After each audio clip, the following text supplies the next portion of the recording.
Representing Campus in Camps for the Buck Fellowship Program, both Isshaq and Diego are developing a project of public gathering, Al-Maisha. This is a community-based experimental project informed by the experience of Campus in Camps.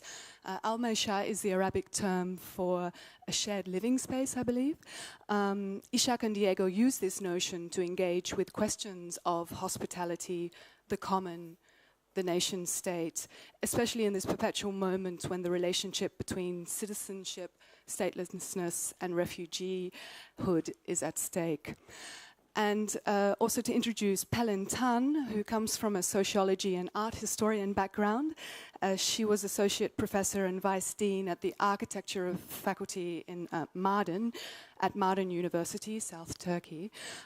She's a member of the my pronunciation, Atikşehir Collective and the Silent University. Pelin is involved in a multitude of artistic and architectural projects that focus on urban conflict, territorial politics, and conditions of labor, and addressing how we can work together locally, translocally in exile. Isshaq, Diego, and Pelin, you all acutely grapple with questions of how to create sustained yet autonomous infrastructures in urban environments, often afflicted by territorial conflict. I'm happy to welcome you all three to take the floor and to discuss how forms of autonomous infrastructure in the form of refugee camps or a common kitchen can become processes, methodologies, strategies for decolonizing and for, if I can say that, an unconditional forms of hospitality. Thank you.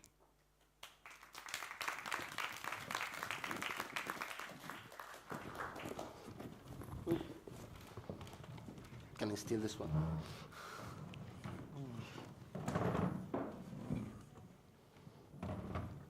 Yeah, it's up to you. Okay. You change? Diego, you're alone there. Hi. Hi, you're alone there. Huh? You are alone there. But I will come closer. Yeah. Well, it's good to see you here. And I had the memory. I have something to start with, which is pretty much a very old memory. It's actually a Greek myth that says, yeah. Oh. Hi.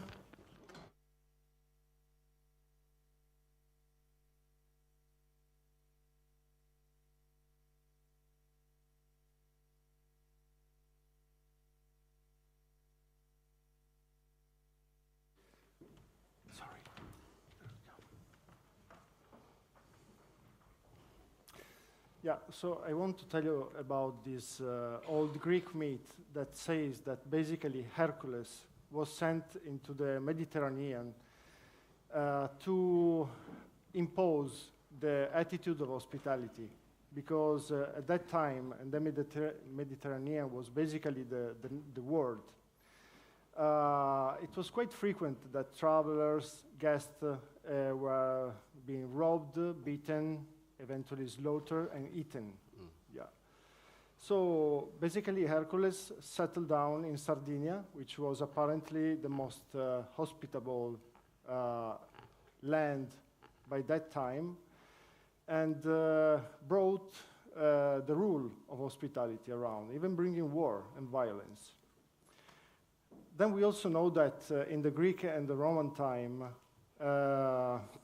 let's say the gods were used to appear in the guise of the suppliant, no?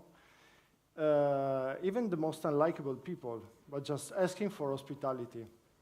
And okay, if you were good to this suppliant, all is fine. You had even a gift back.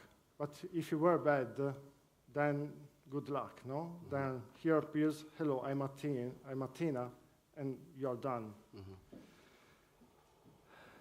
It seems like, I don't know, okay, now, basically, how much we belong to the belief on gods. So There is no more relief, and then it's sort of, yeah, we solve the problem. But I also want to make a small travel in time and go to Afghanistan and read a small passage from the collected dictionary Xenia, which in ancient Greek, it's the meaning of the good attitude towards the stranger, the foreigner. You okay? You okay? Okay. Okay. So this is in the contemporary. It's in Afghanistan, and a guy is describing how he has been welcomed in the countryside. Welcoming is a very important thing that involves even the honor of the family.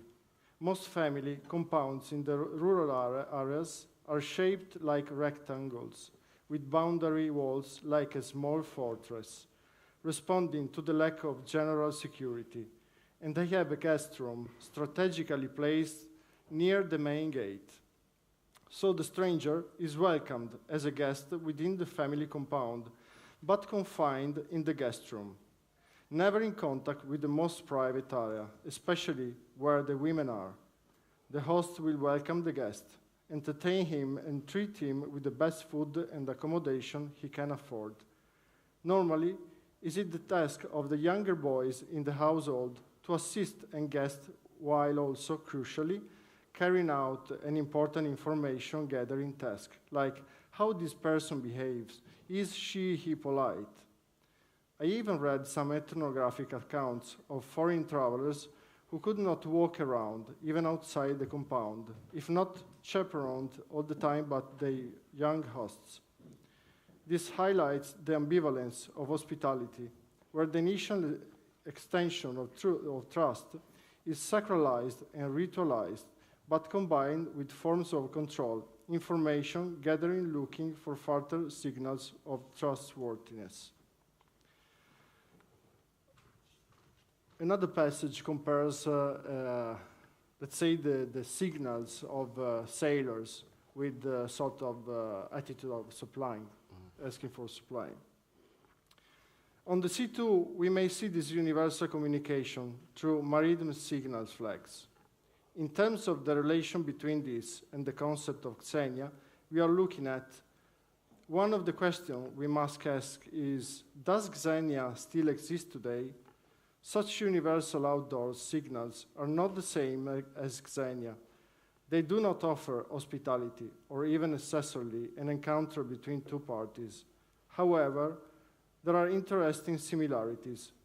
Both practices represent a form of unrecorded code of ethics towards our fellow man, as in both cases we attempt to help our guest, suppliant, or fellow traveler, regardless of their origin or their background.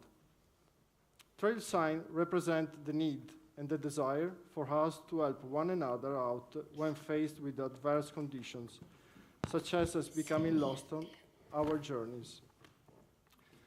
So basically, I am lost because we need, it's something that starts from the self, or what you think you are. And then there is the family, there is your neighborhood, there is the region, there is the state that in a way or another condition your way to be hospitable. Is there any possibility to have such a kind of unconditional hospitality, according to you? You were the one to do it. No, it was your turn. Is that? I mean, I honestly, personally, don't know what does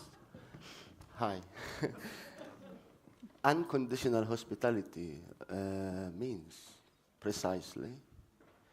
Where I come from, in the refugee camp, I think it exists to a major extent because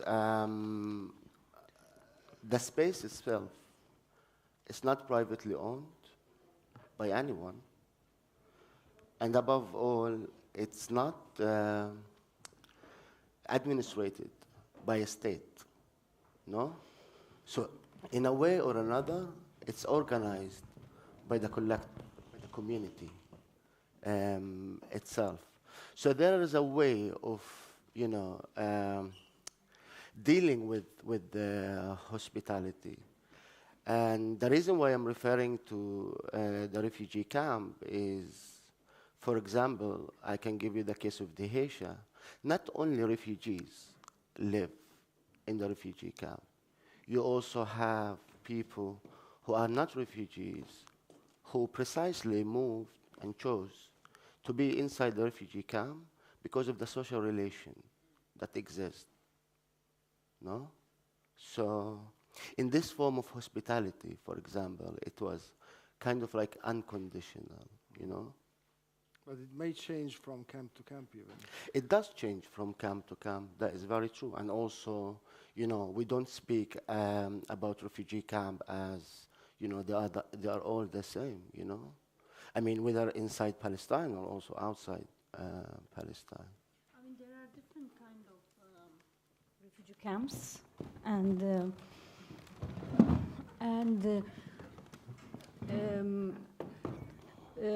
we had a meeting together, Isshaq, do you remember, in Daishe, in the concrete tent. And the camps, what we experience in Palestine are mostly the urbanized camps. And there are different kind of scale and different kind of time of the camps, different kind of time frame of the camps. There are detention camps, there are temporary camps, there are camps which are near border, camps which are near an urban space, city. So it is too difficult to generalize the conditions of hospitality. When I compare, I mean, the let's call the urbanized camp, like your camp, Aida camp, or Daishe or Al-Favar, and camps which me in Turkey that we are experiencing right now in southeast of border, near Syria border. There are different kind of structure, like refugees or people who leave, who escape from Syria. I don't want to say refugees because the status of refugees as, officially actually doesn't exist in Turkey. We call it refugee, but in the policy, the status is not certain as it is in Palestine. What do they call them? We call it refugee, mülteci, but it's different than Jordan and Palestine, and it's a different statute, and the statute affects the whole hospitality perspective too. And you can be, of course, we saw some example, you can be hosted in an art gallery. I mean, there were refugee flow. Instantly, you have to host them in a sport center, in a bus terminal, in a park, and also in the art gallery. And it depends on the time. In my city, in Mardin, the municipality hosted around 600 people in a bus terminal. And the bus terminal was a new building. We have the photos, but I think we have the wrong folder is going on, so we cannot see the images, actually. And they hosted 6 months, and the condition, speaking generally about the condition of hospitality is being set mainly by the state, by the UN policy, by the mixture of network of NGOs. So the actors in any kind of different scale differs, and generally they are in conflict too, besides the dwelling of the refugees or migrants. For example, in this example, the bus terminal was new and was going to open to function as a bus terminal. of Mardin. But 6 months, around 600 people were hosted, who did flow from Shengal, and the municipality was helping, and many people from all around Turkey, they were sending aid, food, blanket, medical, and children stuff, and so on. But after the 6 months, some of them, they wanted to leave. They either went back to Shengal or they moved to official camps, state camps. Another example was that there was an exhibition in Diyarbakir, and they had to host people in the exhibition, inside the gallery. I mean, like literally putting camp and staying there. And then the one that we worked a lot with my student especially, that around 2 years, there was a big park, a field, a green field, that around 1,200 people were hosted there. But again, there were 3 municipalities, and they had a different approach, and there were different kind of NGOs, and this is this effects influence the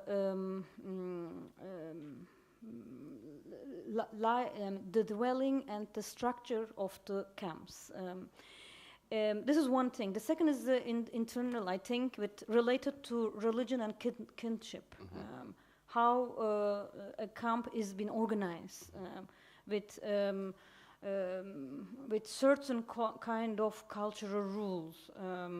You escape together, few families, and you have a kinship relation, and you build together your tent in near to each other that you can connect together. And this has a spatial design too. I mean, we call it design, but it's not design, but self. I think always when we speak about hospitality, we're speaking about nation level. I think this is what Derrida was doing too. Nation level, nation border policy level, you know, and we never go into local definition of hospitality. Always there is when we speak about hospitality, there is Europe is the host, and the people are the guests, and it's one side, which is totally wrong, I think, because I think it has both sides, and this is the problematic notion of hospitality. I think I totally find it problematic, and of course there are different kind of version of hospitality in a philosophical sense. Root comes from Derrida, another root comes from Levinas, and as a difficult ethical frame. But I would like to say it is not one way. It's not from host to guest or guest to host. It's more complex than we imagine. Even the guest, let's say, if there is a two dualistic structure, host and a guest, even the guests inside each other have kind of a hegemonic relationship. So for me, one problem is that it's difficult to speak about hospitality in different references in different region and cultural, because I don't believe into this one structure, guest and host relation. I think it has to be bombed, destroyed, this. And secondly, if we're going to speak in this frame, unconditional hospitality, there is one thing: who sets the condition?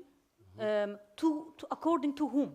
Because when we set the condition, it's not coming from the air. We set the condition towards considering the other, the person or the space or the building, whatever it is. It is a dialectical relation that how you define the condition, and it's more complex, and I have difficulty to understand this more. Unconditioned is very uncanny, and this is nothing is wrong with uncanniness. I think it should be. I think we should find this belonging of either I would in my frame I would say belonging of dwelling space into the uncanniness inside that, which is totally what I experience in general.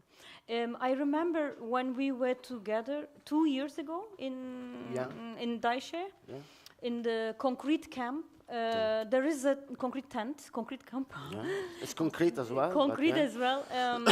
In Daishe camp, there is a new tent. The design, the spatial design looks like a tent. There's a photo that maybe you saw now in the screen, and it resembles a tent. And it was built in the Daishe camp in the center El Phoenix, and this is a kind of. I criticized why this, why we need to symbolize the tent in order to claim for identity and belonging and so on. Why this tent of space is a space? Why it's been designed, and why this concrete tent has to represent the Palestinian refuge. Why you need an architectural symbol for that. You remember I was a bit critical about that. And what is the function of that? Just for the audience, this concrete tent is for, the function is to create a public space, also people gathering, assembling together. And we did that together in the tent. There is one image we have here, actually, on the screen. Doesn't work, I guess. And this is I want to ask, what is what was the function of this concrete tent? Because then I want to move maybe to what we call autonomous infrastructure that we're discussing. Yeah. So just to answer quickly and maybe give a bit of clarification of the concrete tent, it's a project that was realized by Campus in Camps and sort of designed and built by DAR, Decolonizing Architecture. And we thought a lot about it, no? And we thought about also the symbols, because especially the place where I come from, we simplify, make it simple, basically, especially political things, which from experience I actually find dangerous. So I don't think there was any intention to make the tent as simple, but rather really to, and of course it took like an architecture form, because that was a way to materialize our discourse, you know, our sort of like, you know, criticality, you know, on the daily political life. And it's made of like concrete, but also fabric combined together. And that was our way to question the temporary permanence, you know, status of the refugee camps, because we're talking about, you know, 70 years old spaces, you know. But I think what makes more sense about it is the functionality of it, because that was our way to kind of, you know, build a space in which can be used by us and by the community for gatherings in which we can talk about, you know, topics and you know, like daily life experiences that matters a lot to us. I was... you remember in the tent, we first started to discuss about autonomous infrastructure. That took us 4 days in Daisha and Al-Barbary to discuss how we define, why we use the term autonomous, autonom, in Turkish and in different languages. And is it the right word to use it? Is it the right concept to use it? And what we mean by infrastructure. For me, I was more defining as a physical tool. I mean, physical in any scale, also metaphorically. And with autonomous infrastructure, we always think, I mean, it's impossible to reach a built and autonomous infrastructure. Always an infrastructure is depending on something. but we were trying to give some examples. And what I meant is more infrastructure that can that is based on interdependency of labor, interdependency of forms of this sub-forms of this infrastructure, and knowledge also. One example was how to use the car garage as a primary school in Intifada, for example, in the Intifada time, or how create a corridor of blanket and woods inside the camp as a structure that connects the other tent and creates a semi-public space. Architecturally speaking, there's one example that there is another example more based on knowledge and sharing labor and so on. This was my idea how to go invest into autonomous infrastructure, which is for me the marginal and the marginal space of unconditional hospitality. If I want to go with hospitality argumentation, this was my Yeah. Yeah, I know. If I get what you mean, I'm gonna make it a little personal. I'm thinking how much campus in camps arose and survived and let's say deployed a number of contents, relying on a huge network of people, for example, not just in Palestine, but then all these people traveling in Palestine and just connecting with the camp, they could, let's say, build something out of that.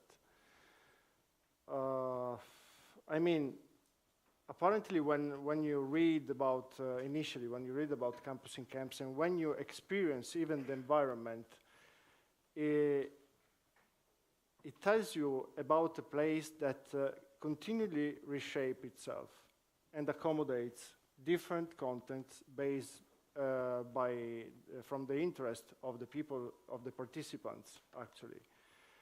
Which seems like there is no methodology, maybe. Methodology is also a term that we are discussing about a lot during these days. Because it seems like, I don't know, it's so rigid, no, to have a methodology, how much you get stick into it.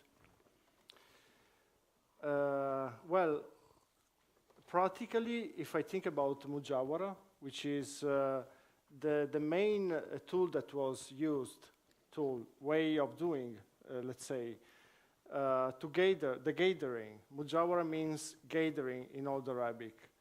And it's quite interesting how it relies on three elements, no?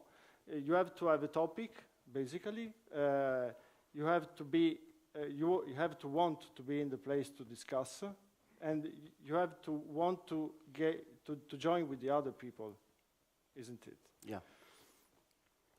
And so this way of doing dramatically changed the way we accelerated our work together. But again, this was just in the air if we didn't employ another thing, which is the collective dictionary, which is that volume, no? Which is just one volume of the series that is useful to land the content on some device support, I mean, no? I mean, collective dictionary is one of the tools one and methods of the and tools. But I would say that the main tool, no? Main tool, like okay. a sort of pivotal element to structure all the rest, even the initiatives that came after, since even the participant by themselves defined the collective dictionary sort of constitution in progress. Since Palestine is not a state, doesn't have a constitution, so you recognize that like sort of I don't know, constitution pillar of values. And the initiatives had to follow in a way what was written in the collective dictionary. So basically the rule is coherence. What you think, what you say has to be coherent with what you do before taking action even. Yes, I really want to come to sort of like tackle these, things, let's say. But I would like to do so by, sharing some thoughts and questions, and by really bringing my personal story in this. And in fact, actually, I woke up this morning, and I was questioning a number of things, no? And I thought, since I'm having conversation with Pelin and Diego, who I, connect and trust, of course, this is the best way to do it. So as you know, I'm a refugee myself, no? And I was born in a refugee camp to refugee parents who also were born in a refugee camp. And now they are maybe like 60, 61 years old, no? And their parents were refugees as well, but they weren't born in a refugee camp, no. They were forced to leave the village in which they were born at in 1948, in Nakba. And then they came to this space that, we call the refugee camp. So what you see right in front of you is the product of this space, emotionally, mentally, physically, is basically the product of the space. And through my life, I have always been taught and sort of like even forced, to acknowledge that I am a guest, no? I am a guest in this space, which is the only space in Earth, in the world, that I know for God it's home to me, no? And they, like politically speaking as well, they always told me that, I'm living a temporary life, no?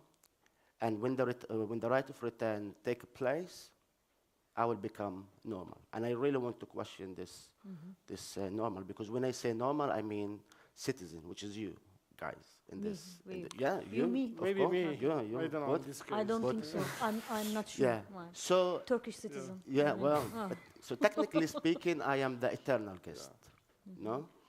In this, temporary space, in the present moment, that has no past, no? So imagine, if we talk about my dad, for example, who's 60 years old, imagine just to say that this guy has no history.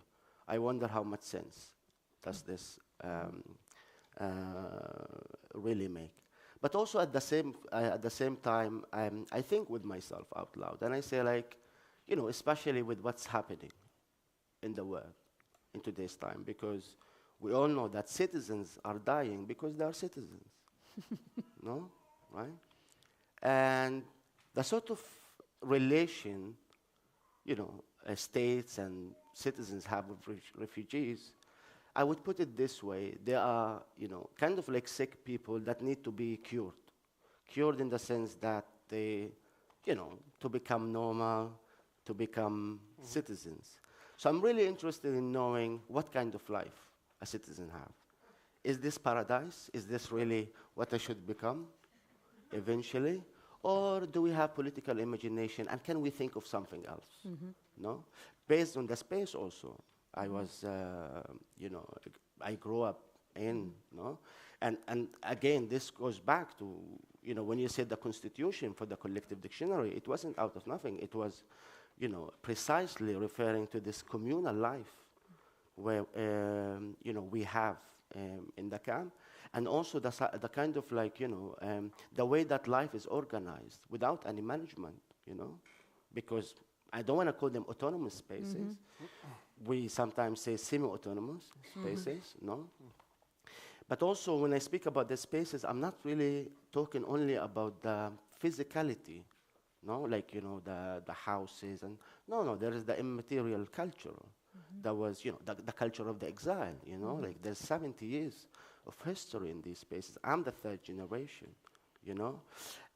Above all, when it comes down to this, like, being normal, the way we link it with the right of return is, I go back to the village, So I go back to the memory of my grandfather, you know, to be a farmer in this perspective. And I don't mean to undermine, you know, private property whatsoever. But it feels, it's like an, you know, like pure imperialist discourse, you know, just going back to private property. I really question, is our struggle just to go back to private property? May I just say something really simple? Because And I just want to play the sick person in this, context. Like, you said me supposed to be normal now because I'm a citizen. But let's say the other way around, I felt that when I came to Palestine, there was like another discourse going on, which was basically Munir Fashi saying that the process of unlearning, which was not just on the participant, but all the collective, even the coordinators, the administrators, everybody was participating to that. It was sort of a healing process of unlearning, like deconstructing all the, let's say, the truths that we brought in our backpacks, no, in a way, during our journey. But to be honest with you, I was expecting that because, I mean, I started to travel to, let's say, to heal this sense of melancholy, no? So this brings me to a sort of, I mean, there is a passage on the songlines of Chatwin that says that basically man needs to walk in order to don't think about the existence, no, the weight of existence. And I pretty much pay I owe a debit to that initially. But then when I came in Palestine, I really think, okay, I'm gonna entering a school. And above all, in the refugee camp. It's not just campus in camps, it's a university in the refugee camp. But the refugee camp itself, it's sort of school of, I mean, it's beyond survival because it's imagination, political imagination. It's problem solving, like in a matter of seconds. To me, it was like the other way around, like sort of, I don't know, making a big displacement, to displace myself from the routine, or even the feeling of being spoiled. After a while, when I stay still in a place, I really feel there is something that is wrong. It's a feeling coming from inside. It's not that rational. Maybe we can ask the audience that... yeah, I mean, yeah, of course, this is an open space for comments and reflection with everyone. So now we can finish also. Who wants to ask question to us? Or you want to say something? Or change the dynamics of hospitality and guess some questions. You want to bring more chairs? yes. So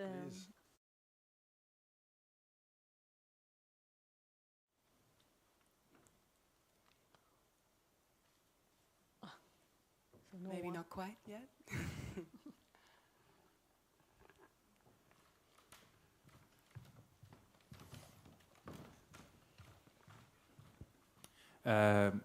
Isshaq, before you mentioned, or Diego, when you wanted to give a bit of background, how campus in camps is something that started within decolonizing architecture. I don't know if you want to mention a bit also what it means, decolonizing architecture. What was in terms of obligation, this word that we used before, that to go from a project to something that was more rooted in the context, and if you can elaborate a bit on this. Yes, briefly, and also just to make a distinction between decolonizing architecture and campus in camps, because they are two different things. But let's say campus in camps is a space for communal learning. It started in 2012, and it brought together 15 participants, 15 different people, males and females from 5 different refugee camps. And from the name itself, the idea was to bring the university's campus into the refugee camp. And as I said also before, not in the sense that we bring the space of knowledge, assumingly the university campus, to the place of marginalization, because this is how we conceive refugee camps, you know, the space of humanitarian intervention, space of poverty, space of, you know, marginalization and so on, but rather to offer the university, and I say this with humbleness, the opportunity to learn from the refugee camp. So we wanted to communicate those 2 islands, but at the same time to really confront with criticality, what does it mean to be refugee today? Who's the refugee today? In the context of Palestine as well, precisely. And what is a refugee camp in today's time? And that was also space for us to engage strongly with, you know, sort of like thinking, reflecting, and articulating the day after the revolution, which is something we don't really spend much time thinking about. Especially in the context that, you know, we all, I mean, like, the way that the struggle in Palestine going toward is, you know, creation of new nation state, which many of us believe that is very toxic. We don't want it. So it's an educational program in a way or another, campus in camps, and it was also a space where we tried to combine between theory and practice, in the sense that whatever theoretical production we create, eventually it has to be implemented in the ground. And in the ground, in this sense, I mean inside the 5 refugee camps. Much of what we did was rather conceptualizing practices. You know, we just looked at the history of, you know, even infrastructures, you know, Yeah. in the refugee camp, and we tried to give it names. We tried to kind of like narrate the history beyond the idea of, you know, passivity and poverty and so on. So we were focusing on the strengthening history or point of, you know, the life of the space and our life as well. Also? I would like to add, Matteo, also to Camps and Camp. The function is that Camps and Camp has some research going on, and then it has common research with other people who wants to join, like me with my student. We spent several times in this camp, and Collective Dictionary is the publication, not publication, but print, small, that comes out with workshops and with sharing knowledge and creating a new meaning of some terms. There is like citizenship one, this is Xenia, there is commons, there is public space, participation. So there are some concepts. You can go online and you can download it as PDF, and it's Arabic and is in English. This is a kind of how, I mean, you can see that how Campus and Camp conceptually works also through experience of the camps, but not focusing on Daesh, not only focusing on Daesh, Shufat camp, Daesh camp, or Al-Favar, but is also a kind of creating a trans-local relationship with other territories and methodologies together. In Palestine and outside Palestine. And outside of Palestine. And Campus and Camp has a library, not library, a space to meet. Edward Said Library is inside El Fenix Center in the Daesh camp, and this is somehow still functioning space for gathering and presentation, meeting, isn't it? I mean, this is the, and there's a guest house under it also.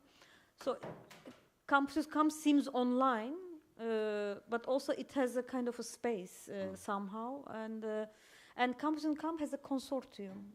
Yes, it's just worth mentioning that we're not talking about an institution, so it's not an institution, it's not an NGO, but also it doesn't really propose itself as a model as well, you know, so because it's really grounded in the, you know, reality of the Palestinian refugee camp living, you know, so it doesn't really talk about, you know, a general open thing. It takes the context of its reality. Please.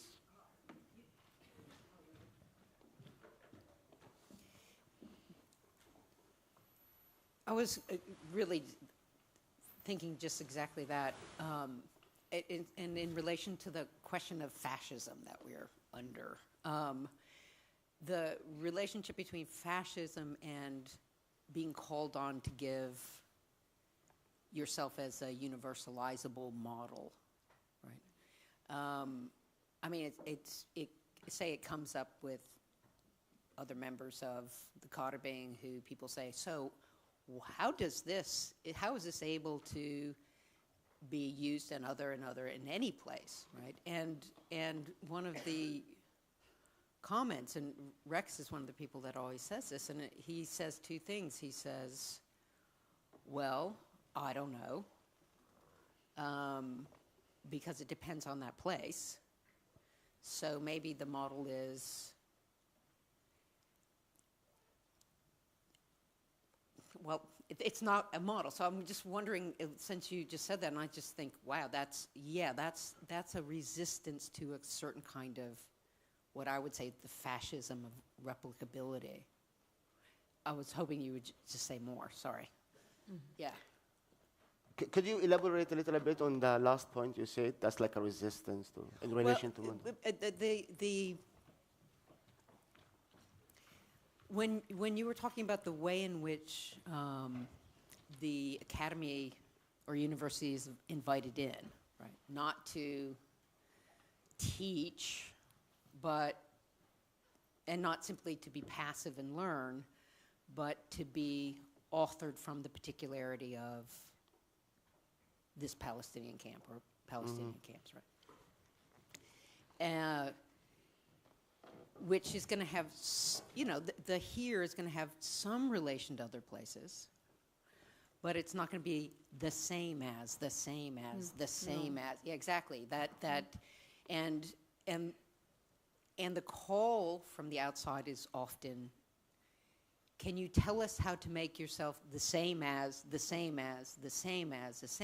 and it has a similar kind of logic to the fascist purification of a place. It's the evacuation of the complex here-nesses that obviously are extended in other places, they're made from very complex forces, but that wants to be erased and made the same as, and with the real pressure put on extraordinary projects like yours to just turn themselves into empty modular form. And I think that's analyzing something about, in Foucault's sense, the everyday fascism, not the bad fascists who are bad, but minor fascisms or something like that. What we think is a good thing, yeah, insidious fascisms, yeah. Does that help a little? Yeah. I mean, personally, I really recognize the dangers of models. I mean, you know, university is a model, nation state is a model, you know, and they always come with a, not proposition, with an imposed position, you know, playing this, I am the one who knows everything, and you're the one. So you're the patient receiver at the end of the day, you know, and this is the way we play, even with knowledge, among each other in camps. The first thing is we recognize each other as a political subject and as a source of knowledge, you know? But what matters is your experience, your own experience, and how do you understand, even in a small scale, which is very important to us, terminologies, terms, you know? So I don't know what the citizenship means. This was, we were discussing the territories and methods. Yeah. This is what we were discussing. together. And I don't know what democracy means as well, you know. So there are many things that has like a standard definition that when it's brought to the reality of the refugee camps, it's meaningless. It has no meaning whatsoever, no?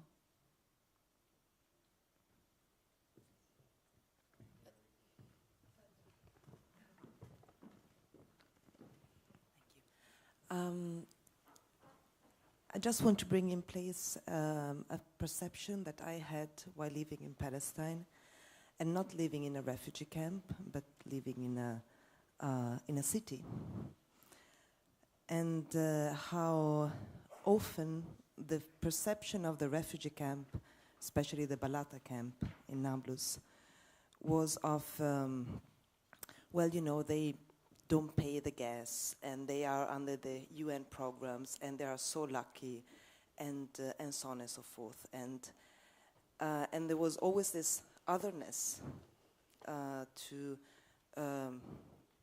that, I mean, while you were talking, I was wondering, is this not also using the strategy of creating a refugee camp, an other space, in order to perpetrate a certain imposition and power structure, to never allow to move out from that relation that I think was very nice image of bombing this relation of guest and host. Because in a way you are a refugee in your own country, which is a very, but it has crystallized in refugee camps that are neighborhoods. And it feels, at least that was my perception in the years I was living there, that nothing could really move away from this crystallization. And to fragment even more any sort of otherwise, as Elizabeth was putting it. And it felt to me, and now I'm even more convinced that it is a strategy, even maybe an internal strategy. I'm not saying it's an imposed strategy from the outside, to weaken other imaginaries. Can I comment quickly? I really like to look at the refugee camp. I don't know how to put this fully in words using English language, but not necessarily as a refugee camp, but rather as a political community. That's one, no? And it sounds a bit quite ridiculous to say, but I really can see, touch, recognize the very importance of preserving these spaces, especially in today's time, you know, in relation to the Palestinian struggle, you know, because we say they are the front tank in the sense that, you know, their existence is very important to continue the struggle, right? There's a whole history between guest and host. When you think about refugees, you know, in the West Bank, for example, like the Haitian refugee camp, in Bethlehem, no? And I think this was very clear back in the days when they first started, because we talk about people who lost everything, moved, and they all of a sudden found themselves in spaces where they have nothing, no? And they had to share very basic life, like water. They had to share water with the, you know, non-refugees in Bethlehem. But in today's time, we really also question who's the refugee again, you know, because in terms of like, you know, freedom of movements, in terms of like, you know, daily practice, there is no difference between someone living in a refugee camp and someone living in Bethlehem City. I come from a small refugee camp in the heart of Bethlehem City. There is no wall. There is no like even physical division between the camp and the city. But we know for good that the camp even, you know,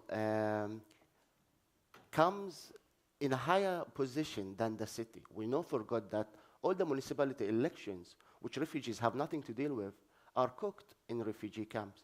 We know that, politically speaking, the most powerful people in the country, they come from refugee camp. Whether we like it or not, the president himself is a refugee as well, you know? So all this, like when it's cooked together, can give you like an idea of, you know, this space and people at the same time.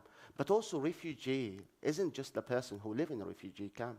The refugees living in London, in Amsterdam, and they don't lose their status. No? They are refugees.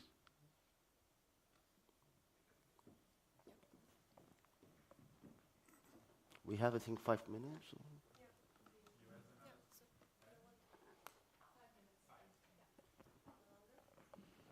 Okay, so then we have time for another question or comment. Anyone? Yep.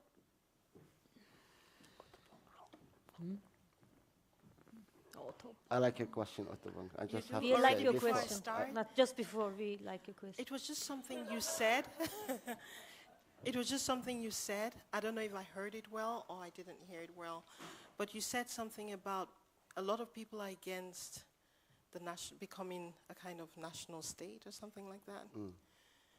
And meanwhile, I think here in the West or where we are, we hear things of constantly fighting for that national state to happen and that Palestinians, that there could be a Palestinian state. So I'm quite interested in understanding that point of view, if I understood correctly. Yeah. I can't say a lot of people are against nation state. I can't say that. But I can speak of myself and also my friends and colleagues who support this, thoughts as well. Because right now we know what is our struggle on. It's about freedom, no?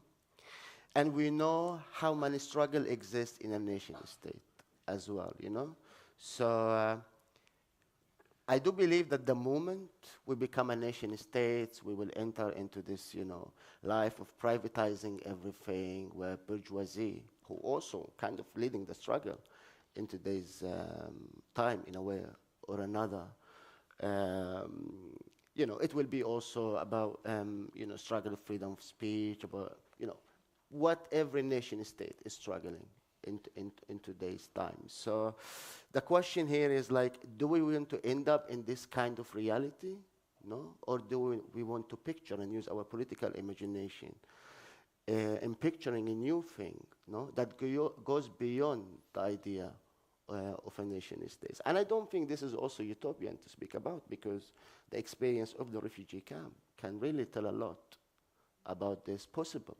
I call them spaces of possibilities, not even potentialities, possibilities. There are possibilities there.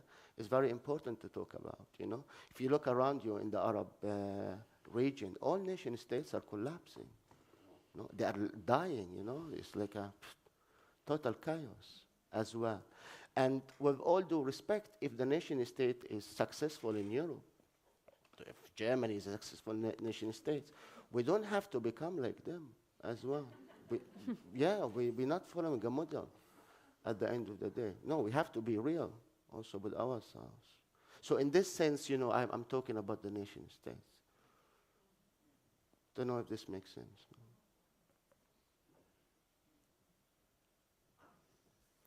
Okay. Oh, sorry. I think we'll need to wrap it up there, but thanks so much for your Thank you. hospitality Thank you. and conversation. We managed. Thank you. Yeah.